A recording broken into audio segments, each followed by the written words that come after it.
Hi, my name is Jeff Neal, and I'm the Director of College Counseling at Graded, the American School in Sao Paulo, here in Brazil. Today, I wanted to talk a little bit about rankings and their purpose in guiding international students to a good fit university. I want to talk about a little bit of the challenge that our students and college counselors face, and then end with some advice.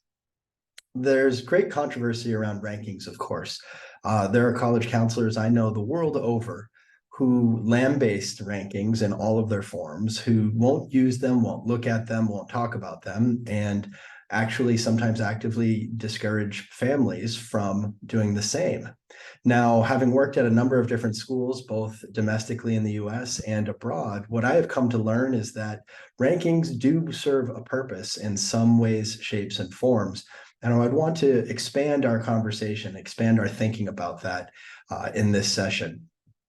First of all, for international students, many of whom are looking to use their educational advantage of going to school in the United States as a leverage for returning to their home country after graduation, they tend to think about a lot of different things. And good fit, while being really important, they're also worried about job prospects when they return. And in many places, and I've worked at a couple, including here in Brazil, merely going to university in the United States is not enough. It's not good enough just to have a school that is in the United States. There is a sense that they need to go to a well-known school with a good reputation so that when they return, there is that name brand cachet that goes along with it. So that being said, though not perfect, of course, rankings tend to serve as a proxy for reputation. So a lot of our families are desperate to know which are the acceptable schools.